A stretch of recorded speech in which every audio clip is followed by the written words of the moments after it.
Oke, welcome back to my podcast. Hari ini kita kedatangan tamu yang spesial banget. Banyak follower saya tuh tahu Pak, Pak Hermanto ini kan memang sekarang punya status sebagai top orang terkaya di Indonesia. Tapi saya nggak pernah ngelihat dari status orang terkayanya. Saya selalu bilang Pak Hermanto tuh udah punya status prestasi yang hebat, tapi tetap bisa humble di publik, tetap bisa sharing, ada waktu untuk sharing ke orang. Itu makanya saya selalu bilang buat teman-teman yang di sini, ini salah satu tokoh yang paling saya respect se-Indonesia dan sekarang punya kesempatan buat ngobrol bareng. Saya mau belajar dari Pak Hermanto kira-kira. Kemarin kita udah 2 hari terakhir kan di Idea Cloud nih Pak. Saya juga udah nonton, ikutin perjuangannya dari kayak Avian, dari kayak sampai Cleo ini. Nah saya kayaknya banyak yang bisa cari journey hidup Pak Hermanto tuh online udah banyak. Jadi saya mau nanya lebih banyak pertanyaan-pertanyaan bisnis. Karena banyak yang pengen berkaca. Makin lama makin daging nih Pak pertanyaannya. Kita mulai dari pertanyaan pertama nih. Pertanyaan pertama nih Pak, kalau di milenial sama Gen Z, itu tuh banyak mereka kayak nggak mau beralasan bisnis, nggak mau kayak bisa bikin bisnis besar, karena mereka punya mindset gini, kalau nggak punya privilege, nggak bakal bisa bangun bisnis besar.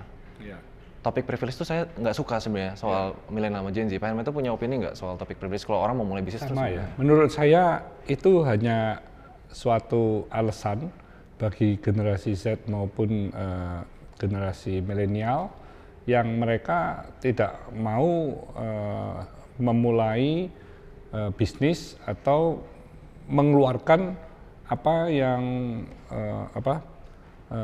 ada di dalam diri mereka. Jadi mereka tinggal cari alasan aja. Nah ini saya nggak ada privilege nih, nggak mungkin dong saya jadi pengusaha. Kan selesai. Akhirnya dia tidak melakukan apa-apa kan. Iya, jadi itu nggak ada tantangan lagi kan ya. Alasan lah sebenarnya. Alasan, menurut saya alasan. Karena saya sudah ketemu berbagai macam orang-orang sukses, termasuk Raymond ya. Itu modalnya kan mulainya juga dari nol, kebanyakan dari nol. Saya ketemu yang kemarin pembicara-pembicara Idea Cloud, saya tanya kepada beberapa ya, ada itu Anthony Sudarsono, ada Kristi Basil, ada Sonia Basil, ada Popo, ada banyak ya, masih muda-muda ya semuanya, masih generasi Z.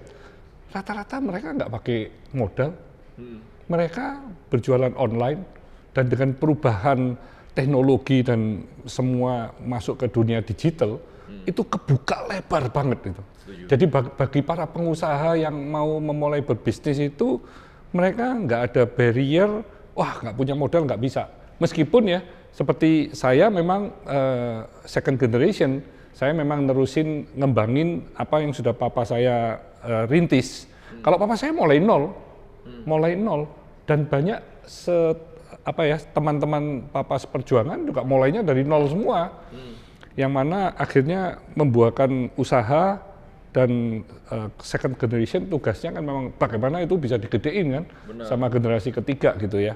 Jadi tapi kalau kita ngomong, kalau kembali ke zaman saya dulu ya, kalau itu mau memulai bisnis terus bisa dalam waktu cuma 1-2 tahun sudah gede gitu, wah itu rasanya nggak gampang itu. Nggak gampang karena dia harus semuanya melalui offline kan, nggak ada online. Itu dulu jauh lebih susah. Itu susah kalau mau cepat besar ya. Karena nggak ada online-nya. Kalau sekarang kan ada online. Iya. Jadi langsung kan. Tiba-tiba bisa kayak satu kontennya viral gitu misalnya. Iya. Satu apa terus tiba-tiba langsung. Di rumah aja sudah bisa cari uang. Cuman di rumah saja ya. Nggak perlu harus punya toko, nggak perlu harus sewa tempat buat pabrik. Produk bisa maklun. Itu dia. Ya kan? Jadi semuanya itu kan serba mudah kan. Tinggal you punya ide apa yang memang bukan hanya meniru-niru aja, tapi you memang mempunyai sesuatu yang itu lagi dibutuhin sama masyarakat. Itu penting. Nah tapi kalau topiknya gini Pak, banyak kalau misalnya orang nanya berbisnis ya, kebanyakan orang mikir berbisnis itu buat cari duit dan lain-lain gitu. Tapi ada yang benang merahnya bisnis sama passion. Mungkin ada yang suka di bidang art gitu misalnya. Saya mau melakukan bisnis di bidang art, tapi mungkin nggak ada uangnya gitu. Saya kemarin lumayan amazed sih sama ceritanya kan. Pertama memang terkenalnya ngebangun Avian yang sekarang jadi luar biasa hebat prestasinya. Tapi saya juga baru tahu, oh ada Cleo ini saya juga amazed sih, Cleo kayak di bidang di industri air minum kemasan. Itu apakah itu dari business opportunity, apa itu passion, apa itu ada nggak sih yang namanya passion kalau misalnya milenial sama Gen Z itu mau mulai bisnis gitu? Ini bisa dari cat terus tiba-tiba ke air gitu misalnya, dari Pak Hermanto ada perspektif nggak soal itu? Kalau belief saya ya, itu passion itu ada sih ya. Dan saya ini kan mulai usia saya 5 tahun sudah dididik untuk berinvestasi. 5 tahun? Iya, dan usia saya 7 tahun, 8 tahun, saya mulai diajak ke toko cat. Dan di toko cat itu saya diajarin dan diterangkan harus menjual produk-produk yang papa saya itu menjadi agen. Karena selain keuntungannya lebih tinggi, tetapi banyak sekali benefit-benefit di produk yang papa jadi agen itu yang bisa kita terangkan kepada pembeli. Jadi banyak benefitnya gitu. Misalnya produk catnya pasti lebih murah karena mereknya belum terkenal. Iya, benar. Terus dari sisi daya tutup lebih bagus karena dia ingin bersaing dengan market leader. Terus dari sisi lebih cepat kering dan lain-lain. Itu setiap produk ada keunggulan masing-masing. Itu saya sudah diterangkan. Jadi kita nggak hanya mikirin uangnya saja atau ini cuannya lebih banyak, terus kita nyodorin ke pembeli, udah yuk beli ini aja. Padahal kita tujuannya cuannya banyak. Enggak. Tapi kita juga berikan benefitnya. Sehingga akhirnya kan kami memang dapat cuan lebih banyak karena agen. Tapi pembeli juga dapat cuan karena dia beli barang lebih murah yang lebih bagus. Iya. Ya. Nah, jadi bisa dibilang kayak Pak Hermanto waktu itu kayak berarti passionnya kebentuk pas mulai dijelasin pas itu gitu. Betul. Ya? Jadi kalau sudah terbentuk passion saya menjadi entrepreneur, sesungguhnya kalau mau bekerja secara manufacturing, itu mau itu cat, itu kosmetik, itu air minum, itu produk apapun itu kan sudah ya sama kan. Sesungguhnya kan sama ini. Bukan bisnis yang wah ini kok berbeda-beda gitu. Sesungguhnya itu benang merahnya kan manufacturing dan bagaimana produk itu bisa brand awareness-nya semakin lama semakin dikenal. Kami juga menjualnya melalui B2C ya, lebih ke konsumen karena ada brandnya. Kalau agen maupun distributor itu kan cuma jaringannya saja. Make sense. Ya. Tapi ada juga saya menemui beberapa teman saya yang mana mereka itu juga second generation, ada juga yang first generation, dan mereka memang dipush oleh keluarga bagaimana dia menjadi tulang punggung, bagaimana nerusin pekerjaan, bagaimana bisa ngembangin pekerjaan, tapi dia nggak ada passion di situ. Tapi karena dipaksa dengan keadaan dan dia akhirnya juga bisa menyesuaikan, berubah dan juga menjadi pengusaha sukses. Jadi bisa jadi kalau bisa jadi juga. Jadi itu nggak ada rumus yang wah ini pasti lah kalau you passion you pasti berhasil. You nggak ada passion bisnis you nggak berhasil juga enggak juga gitu ya. Berarti passion itu lebih ke kayak bikin perjalanannya lebih menyenangkan atau enggak? Lebih menggairahkan, lebih kita nggak cepet capek ya. Makanya you kalau ngomong bisnis sama saya mungkin kita nggak tidur bisa gitu. Si manajer saya aja gitu Pak. Jangan ngomong yang lain-lain yang mungkin saya nggak interesting gitu ya kan.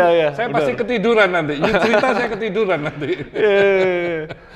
Itu berarti faktor penting banget ya. Berarti kalau misalnya kita bisa menjalani sesuatu dengan passion itu lebih menyenangkan aja. Menyenangkan. Tapi kalau bukan passion pun asal dia wah saya punya kewajiban nih. Keluarga saya kalau saya sampai ini nggak berhasil mau makan apa nih? Benar. Dari mana nih uangnya? Berarti dia harus menekunin itu apa ya supaya ini bisa sukses ya. Terus dia kerja keras. Dia berpikir. Ya, yang mana akhirnya juga bisa sukses sih. Make sense. Nah, kita talk about ini Pak, kesuksesan dari sebuah bisnis.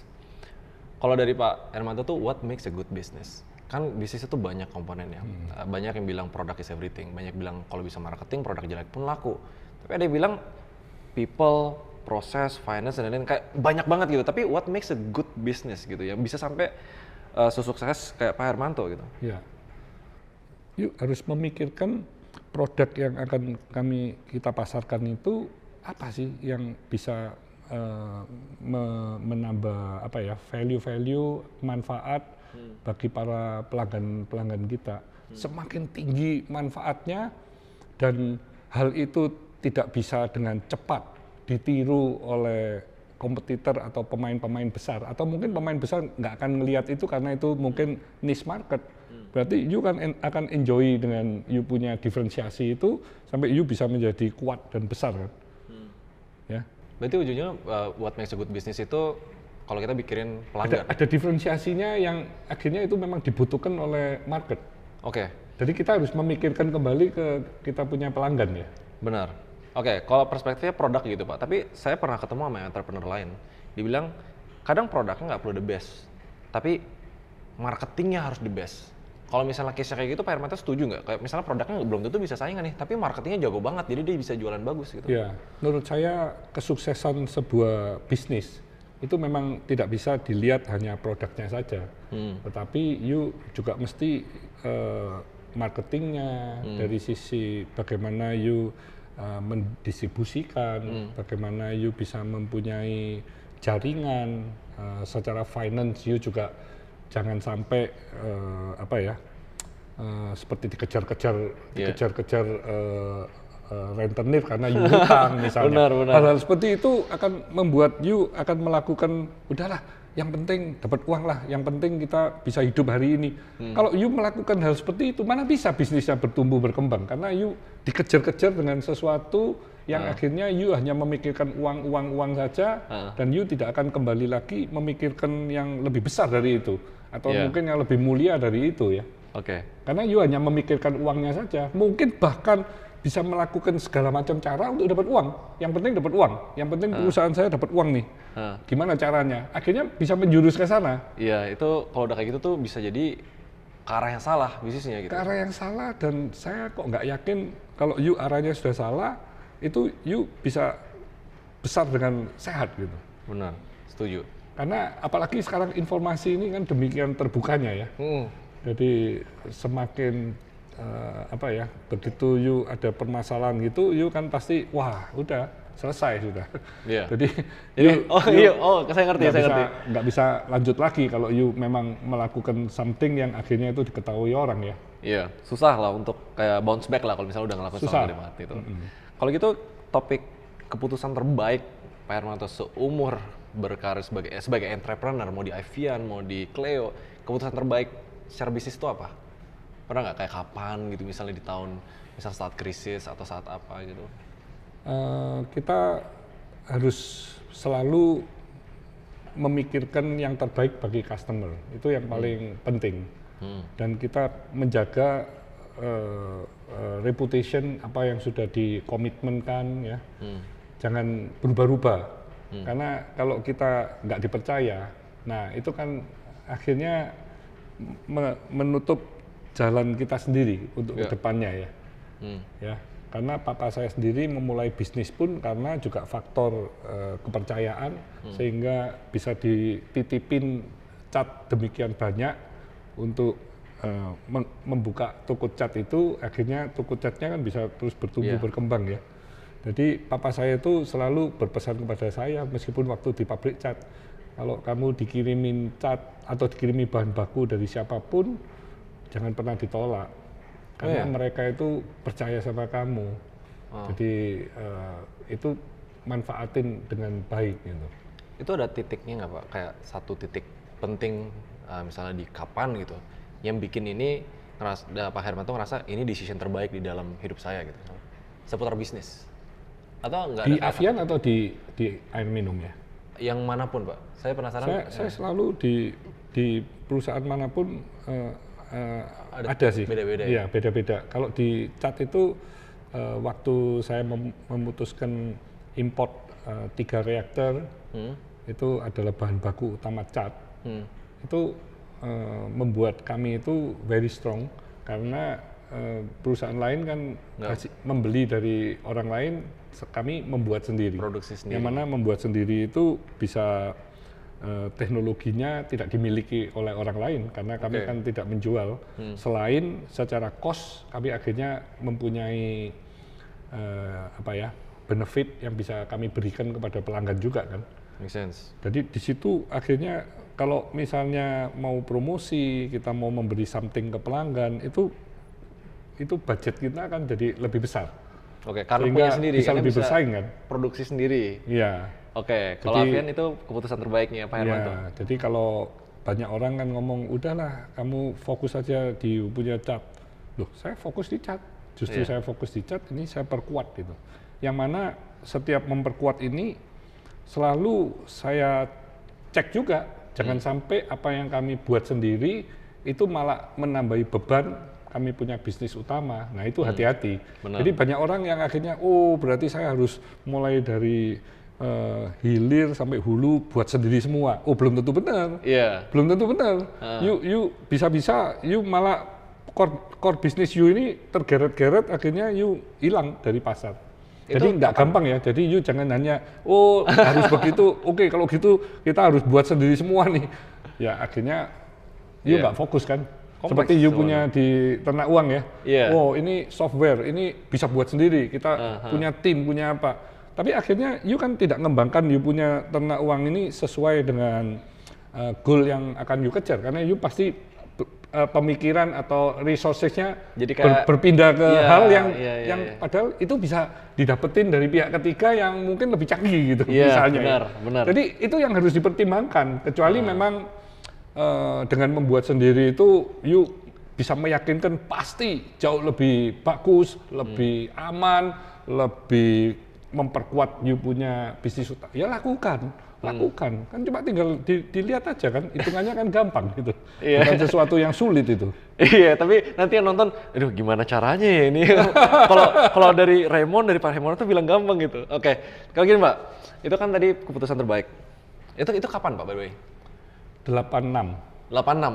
Setelah saya 4 tahun ya, 4 tahunan lah bekerja di Avian. Langsung bikin Avian tuh beda sama yang lain. Ya.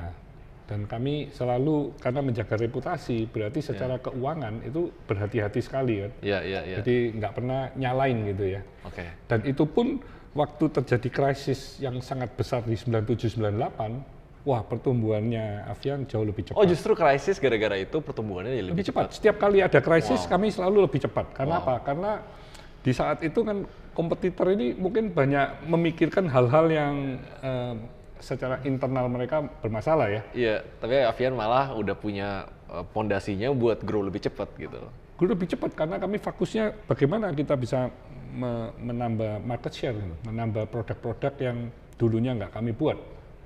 Keren. Tapi nggak semua bisnis jalan lancar ya. Kayak kalau misalnya kita ngomong tentang keputusan terburuk, misalnya kayak apa yang bakal jadi keputusan terburuk yang pernah terjadi selama Avian gitu, misalnya bikin keputusan ini, wah ini salah nih gitu misalnya. Pak Hermanto pernah salah juga kan? Pasti. Salah, sama seperti you yang mengedukasi banyak klien you, kalau you nggak ngerti saham yang you beli, you tetap beli, ya akhirnya you pasti terjerumus kan. Saya sendiri pun sama, tahun 88 itu kan perbankan itu kan selalu mensupport dana unlimited, you mau buka usaha apa, waktu itu bisa gitu. Nah, kami masuk ke bidang-bidang yang kami nggak paham kan. Contohnya apa tuh Pak? Kami masuk ke pabrik kulit, kami masuk ke disket. Disket itu kan high tech yang mana perubahannya sangat cepat. Yang waktu itu bisa dibuka tutup itu ya disket? Yang iya betul. Saya masih belum yang itu, masih yang bulat yang kayak film itu loh. Wah saya belum lahir itu. Flash disk yang masih sebelumnya buka tutup itu, terus masuk ke bisnis kayu, kayu tatami, model-model rumah-rumah Jepang yang pakai kertas segala. Jadi ya itu pelajaran karena you nggak ngerti, you mulai masuk bisnis yang mulai dari nol kan. Berarti you pasti struggle dulu kan. Padahal you sudah punya main bisnis cat gitu, kan terganggu nih catnya. Nggak ada hubungannya kan itu. Tapi karena harus mencari pasar baru, dari sisi sumber bahan bakunya pun you nggak paham, volumenya juga kecil. Nah, yang bikin gagal apa Pak? Kenapa? Yang bikin gagal? Pertama di persaingan di penjualannya kan, karena kami harus membuka jalur yang benar-benar baru kan. Berarti kesalahan keputusan yang salah waktu itu adalah pas terlalu cepat. Itu terlalu dalam cepat 1 tahun 4 gitu. Usaha bisnis yang berbeda. Jadi kami punya agresivitas itu ke bidang-bidang yang tidak dikuasain gitu.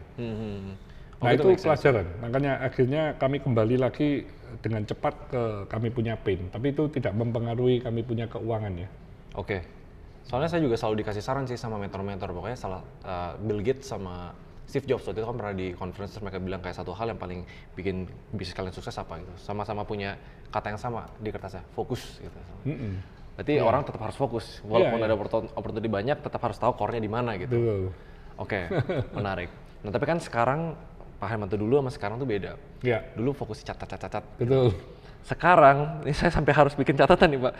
11.000 tenaga kerja, ada 300 brand aktif, 38 bisnis unit. Itu bener nggak? Apa angkanya? Udah lebih kalau sekarang. Udah lebih ya? Karena kan 2 bulan ini akuisisi 2 perusahaan ya. Yang satunya pedagang besar farmasi, yang satunya pabrik keramik. Iya. Ya, ini 2 core bisnis yang saya masukin ini pun kami ingin menjadi yang terdepan nantinya. Oke. Ya. Caranya gimana? Tadi kan kita udah nanya good business gitu loh. Ada banyak aspek yang harus diperhatiin untuk make bisnis itu gede. Tapi good management itu apa? Kalau dari Pak Hermanto ngelihatnya good management itu artinya yang penting banyak karyawan, atau harus ada orang-orang hebat, atau ada apa gitu. Soalnya nggak banyak orang di dunia yang punya kesempatan untuk punya korporasi dengan segitu banyak karyawan gitu. Ya. Kalau kami kan begitu itu diakuisisi, itu timnya kan sudah ada. Timnya mereka kan sudah ada. Jadi kami cuma support dari holding Tankop. Bagaimana company itu tadi kami buat supaya lebih progres ke depannya itu lebih jelas gitu. Jadi misi, visi, itu roadmap tahun ini mau kemana, tahun depan kemana, 3 tahun lagi kita di mana. Itu kami arahkan semua, tentu dengan goal yang lebih menantang dibanding sebelum ada Tankop. Dan mereka pun mempunyai harapan, mempunyai keinginan begitu Tankop masuk, wah ada Tankop, nggak mungkin dong kita masa growth-nya cuma 10%, nggak dong, buat apa ada Tankop gitu. Jadi seperti itu di pihak tim yang baru pun juga saya rasakan gitu. Jadi mereka ingin memang berubah benar gitu. Nah ini tentu bagus ya, karena kami masuk pun kami ingin perubahan, kami nggak ingin itu tetap gitu. Dan ini kan good company yang saya masuk ya, tapi dia stagnan. Oh I see, oke. Good company tapi stagnan. Nah saya paling nggak suka kalau perusahaan itu stagnan, karena saya selalu ngomong kalau you stagnan itu next step-nya itu declining. Iya, benar. Bukan terus growing loh ya. Kalau stagnan itu declining. Habis stagnan declining. Nah, kemarin juga jadi sempat growth itu harus terjadi. Harus terjadi. Jadi memang ya saya beruntung lah ya. Itu good leader itu sekarang kan kami sudah banyak lebih ke profesional ya. Profesional. Nah, itu kan semuanya bisa terukur ya. Jadi kami tetap fokus di masing-masing perusahaan karena ada leader-leadernya yang hebat. Yang kan nggak harus saya semua gitu ya. Saya kan sekarang dari sisi ya diajak meeting mungkin sebulan cuma 2 kali ya, dan hal-hal strategik aja ya. Dan itu pun cuma setengah jam. Kadang makanya saya banyak meeting dan itu bisa dilakukan dengan Zoom. Ya, membuat ya lebih menarik lah. Berarti manajemen yang di sini tuh kayak agak top down, tapi harus dipercaya dari leader-leadernya dulu gitu. Yes. Make sure kayak leadernya tuh benar-benar bisa jalanin di bidangnya sendiri gitu. Baru nanti terus diukur kan hasil dari apa yang sudah diraih itu apa, kekurangannya apa, strategiknya perlu nggak dirubah. Karena ada faktor-faktor internal, eksternal yang perlu dibahas juga kan. Dengan perubahan kita harus dinamis untuk merubah lagi. Nah itu yang cepat dilakukan di tim kami karena kami punya value kan cinta, customer focus, integrity, teamwork, agility. Nah agility ini sudah harus ada di Tankop People. Agile itu kan cepat gitu, tapi dinamis, tapi nggak gampang jatuh gitu. Jadi bukan ngawur gitu. Biasanya agile tuh cuma dipegang sama startup Pak. Ya, jadi tetap gitu. penuh perhitungan. Jadi kami nggak mau yang beresiko gitu. Jadi tetap growth-nya meskipun tinggi, tapi kami perhitungkan dengan matang. Kalau soal manajemen ya Pak, misalnya leader-leader yang di bawah Tankop, ada nggak kualitas yang paling dicari? Apakah mereka harus paling pintar? Apa integritas lebih penting? Apakah mereka selain dari yang cinta tadi, misalnya kalau dilihat dari perorangan apa sih yang paling dicari Pak? Kalau misalnya ada satu leader gitu. Karakter. Dan di dalam karakter attitude itu ya integritas itu yang utama. Karena kalau you sudah tidak bisa percaya dengan you punya tim, bagaimana you bisa memberikan wewenang, you bisa tinggal tidur ya, nggak mungkin dong. You pasti kepikiran dong. Benar. Ya, nah kalau mengenai skill, nah itu kan kita kekurangannya di mana gitu. Kalau dari sisi sistem ERP-nya ya kita panggil aja profesional yang di bidangnya kan, kita bisa hire kan. Iya. You mau di bidang apa yang kekurangan? Itu kan bisa dipelajarin, bisa disupport. Kalau misalnya leadernya jago banget ya Pak, pinter banget, kayak pinter, cepat, tapi karakternya jelek, bisa nggak masuk kantor? Nggak bisa. Nggak bisa. Itu udah mutlak. Iya. Karakter itu penting banget ya. Iya. Wah, mantap. Itu penting itu. Jadi kalau itu udah nggak itu. Karena itu ya. akan bikin you susah itu di kemudian hari. Oke. Tambah susah you. Lebih baik nggak ada orang gitu. Pernah ngalamin nggak Pak? Jadi kayak air gini kan ya. Iya toh. Ini kan sudah airnya bagus murni. Jadi saya ngomong, yuk mau nggak saya kasih ini apa sedikit apa misalnya lead gitu ya, timah hitam gitu. Dikit, tapi nggak ada efek lah sama you. Saya kasih dikit. You nggak mau minum tetap nggak minum kan?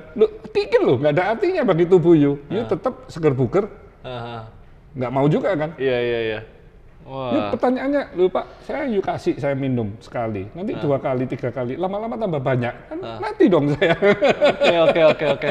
You sekali mau kan berarti kedua, ketiga, keempat lama-lama kan rusak. Dan itu tadi bisa merusak you punya yang existing. Itu good point banget sih Pak. Iya, jadi history reputation itu penting. Jadi kalau apalagi orang-orang yang kunci ya, history dia sebelumnya bekerja di mana, dia apa yang dia lakukan. Tapi how do you judge character gitu? Gimana cara kita menilai karakter? Kelihatan lah, you sudah berbisnis, you ketemu orang, you ngomong, terus you keluar bersama, apa yang dia lakukan banyak lah. You akan tahu dengan cepat gitu ya. Biasanya yang lebih berpengalaman, kita kan lebih punya gampang. sixth sense kan, akan tahu. Iya. Nanti.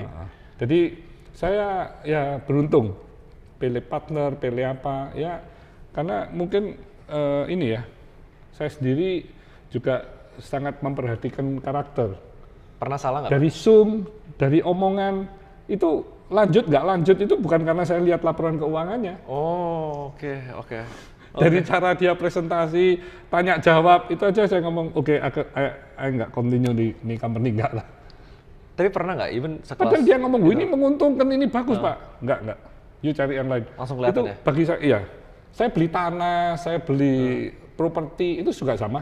Saya ketemu orangnya, saya lihat, enggak lah. Kalau ini nggak usah lah. Jadi kadang belum nggak dilihat dari harga dan location ya. Lihat dari orangnya juga? Iya, jadi belum ke arah valuation ya. Makanya kadang kita saya masuk ya, saya sudah oke gitu ya. Bisnisnya saya oke. Tapi habis itu ngomong hal-hal yang lebih dalam lagi, jadi itu saya feeling uncomfortable. Itu langsung saya stop sudah. Ya mungkin saya termasuk yang keras atau apa, saya nggak ngerti. Bagi saya nggak nyaman, saya ngomong nggak usah dah. Saya bisnis juga udah banyak. Saya mencari partner yang kira-kira enjoy, saya life-nya lebih enjoy, lebih senang, lebih punya banyak teman gitu ya. Tapi kalau hal kayak gini-gini nih, saya rasa nggak nyaman ya. Kalau punya partneran kayak gitu, kan seperti kita married kan ya. Iya. Tapi kan, wah kalau gini repot ini, nggak enak. Ada yang bilang bisnis partner itu lebih lebih diperhatiin dibanding cari istri katanya. Teman saya ada bilang gitu. Ya cari istri lebih penting dong. Iya. Bisnis partner uang rugi, istri hidup jadi ya harus bagus gitu. Saya kalau nggak dapat istri saya yang sekarang kan saya nggak sampai seperti sekarang dong. Wow, luar biasa. Jadi istri lebih penting. Kalau you nanti cari istri, you harus super ketat gitu dibanding mencari partner. Ini saya nggak ada di pertanyaan, tapi saya jadi penasaran. Seorang entrepreneur nih, misalnya pasangan hidup, seberapa berpengaruhnya nih? Saya masih single soalnya sekarang Pak. Jadi saya masih ada waktu nih buat lihat nih. Seberapa penting sih pasangan hidup atau kayak istri, pacar apapun itu terhadap journey-nya Pak Hermanto? Penting banget dong ya. Karena kita ini kan nggak selalu hidup itu kan semuanya berjalan mulus kan. Jadi kadang-kadang ada masalah. Nah itu pasangan itu kan bisa mensupport itu kan kita jadi lebih kuat kan. Jadi menghadapi semua tantangan itu seperti saya sekarang lebih energik, lebih apa ya karena di belakang saya ada istri yang hebat kan. Waduh. Iya. Jadi you cari pasangan ya, you mesti harus tahu kalau dia benar-benar mencintai you. Jadi bukan mencintai ada share di ternak uangnya. Aduh, itu bener loh Pak. Itu oke. Ya kan? Iya, Kalau iya, dia sukanya karena wah ini ternak uangnya hebat nih. Kan ini pasti hidup saya bahagia dan terjamin kan belum tentu gitu ya. Iya, belum tentu. Yuk segala sesuatu itu kan bisa menimpa kita gitu. Iya, Jadi kalau sudah you tertimpa jangan sampai kejatuhan tangga lagi gitu kan. Bagus lagi bagus. Oke. Ya, saya harus lebih perhatiin nih. Sekarang saya cari cewek yang kayak gimana nih. Tapi jangan lama-lama. Oh iya. Harus cepet married. Karena Baik. harus ada goalnya gitu kan Harus ya. ada goal, Kapan nih mau married? Kan tetap sama kan. Perusahaan juga ada target, ada vision ya. Ini kan juga you mesti ada. Kalau enggak umur you kan tambah terus kan. Iya. Waduh, jadi lebih di pressure nih saya. Saya juga udah ditanya orang tua gitu misalnya. Iya, oke. Enggak sih. Loh, dengan adanya istri kan harus bisa lebih bahagiakan orang tua. Double kan. Iya, double. Apalagi you nanti punya anak kan, wah tambah senang lagi orang tua tentunya. Iya kan? Saya udah ditanyain tuh. Loh, makanya itu kan harapan orang tua. Iya, tapi banyak yang kayak gini Pak. Kalau anak muda, especially kayak milenial, Gen Z gitu, ada yang udahlah nikah 30 plus juga nggak apa-apa gitu. Yang penting kerja dulu, yang penting uang dulu, yang penting apa gitu. Ya karena dia mau happy, dia mau luka malam nggak pulang nggak apa-apa gitu kan ya. Oh gitu. Karena Jadi you kalau sudah punya istri kan nggak mungkin hal itu you lakukan gitu ya. kita malah jadi lebih fokus lah. Lebih fokus. Benar. Iya. Oke. Saya ada pertanyaan terakhir nih Pak buat Pak Hermanto. Ini kan banyak jujur ya, kalau orang milenial Gen Z, apalagi di sosial media, orang tuh berkaca gitu, wah hebat nih orang terkaya di Indonesia, hebat nih orang terapa di dunia gitu. Tapi kalau misalnya dibedah, itu kan nggak mungkin habis, karena perjalanan hidup Pak Hermanto tuh nggak cuma 1, 2, 3, 4, kayak nggak cuma bisa dijelasin ke orang gitu. Tapi kalau misalnya harus pilih nih Pak, orang kalau mau bermulai bisnis, mau ngejar karir yang luar biasa ya, kayak prestasinya Pak Hermanto, apa satu hal yang menurut Pak Hermanto paling penting yang bisa disampaikan untuk orang-orang itu, buat siapapun yang nonton di sini? Satu hal penting, yang paling penting yang mungkin bisa disampaikan Kalau buat siapapun. sudah punya impian yang ingin diraih, ya itu impiannya harus benar-benar you apa ya, all out, ingin mendapatkannya, ingin meraihnya. Nah itu berbagai macam cobaan, berbagai macam tantangan, permasalahan, you akan lebih kuat, you akan lebih mudah untuk mencari solusi agar you bisa menyelesaikan dan you akan naik ke level yang berikutnya. Semakin tinggi impiannya, ya pasti tantangan itu akan semakin hebat kan. Jadi orang harus realize itu ya. Jadi nggak bisa you mimpinya tinggi tapi you mau dengan instan meraihnya gitu kan nggak bisa gitu. Jadi kalau you mimpinya rendah ya mungkin secara instan you akan gampang mendapatkannya dan habis itu nggak punya mimpi lagi ya you nggak jadi siapa-siapa kan. Jadi itu harus disesuaikan menurut saya. Jadi kayak bermimpi sesuatu yang besar, kita juga harus tahu we need a lot of effort gitu. Yes. Perjalanannya panjang dan nggak mungkin lurus doang gitu. Iya. Jadi you punya mission itu kan memang kita punya mission untuk hidup kan memang ya kita bawa seumur hidup ya apa yang you bisa bermakna bagi banyak orang itu kalau itu you lakukan. Tapi kalau mengenai visi itu apa yang tujuan you, nah itu you tujuan bisa aja kita buatnya every 5 years atau mungkin kalau you mau lama lagi ya 10 years tapi menurut saya kelamaan dan every 5 or 10 you rubah lagi tuh vision yang lebih tinggi lagi. Iya. Nggak harus you langsung membuat visi 50 tahun gitu. Kan selalu di awang-awang gitu ya. Selalu di awang-awang menurut saya. Nggak usah, you apa nih 5 tahun lagi, you apa ingin meraih seperti apa nih. Misalnya, wah saya mau ternak uang 5 tahun lagi TBK gitu. Nah itu kan sesuatu yang memungkinkan. Oke. Ya kan? Tapi kalau you misalnya, wah saya mau ternak uang ini harus sebesar perusahaan Telkom misalnya atau sebesar Astra gitu. Wah, itu kan panjang banget itu kan ya. Gitu. Itu panjang banget itu you bisa meraihnya itu ya. Dan ya besar sekali effortnya. Jadi you nanti waktu berjalan, itu Jadi kayak drop. susah lah. Jadi yuk akhirnya itu cuma di awang-awang aja kalau mimpinya terlalu besar kan, atau tujuannya terlalu besar kan. Jadi ya step by step. Seperti saya dulu kan juga nggak memimpikan saya punya begitu banyak perusahaan ya, saya sampai punya holding kan enggak. Oh berarti dulu Pak Hermanto nggak sampai udah kepikiran? Enggak lah, saya kan mulai dari toko itu ya. Toko punya pabrik aja sudah senang kan ya. Oke. Oke. Dari itu pabrik, make sense wah sih. gimana nih pabrik saya bisa jadi besar, bisa bertumbuh dengan cepat. Jadi ya pasti bertahap. Makanya missionnya itu tadi yang panjang ya. Panjang gitu, tapi tetap harus realistis dalam kita Iya, bikin karena step by stepnya lah. Step by stepnya, karena you kalau sudah buat 5 tahun, apa tahunan yang you akan raih kan? Iya. Tahun demi tahun untuk mengejar tadi 5 tahun itu loh. Nggak, itu you nggak buat tahunan juga, akhirnya juga 5 tahun pun you nggak akan bisa mencapainya kan? Benar. Kalau di luar Tankop nih, saya jadi penasaran satu pertanyaan lagi nih Pak. What's your life purpose as Hermanto Tanoko? Ya, saya ingin meninggalkan legacy kepada saya punya anak, cucu, cicit ya. Dan bagaimana kita punya usaha semua itu bisa memberi impact yang lebih besar kepada masyarakat ya, tentunya di Indonesia ya. Oke. Itu sama kayak saya. Ya. Tapi saya masih jauh banget, jadi saya Enggak harus lah, step by step apa yang gitu. you sudah lakukan asal itu dengan hati, dengan purpose yang mulia, itu is good. You umur berapa?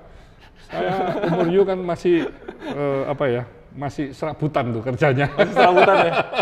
Ngapain Pak? Umur 27 waktu itu Pak Hermanto lagi ngapain?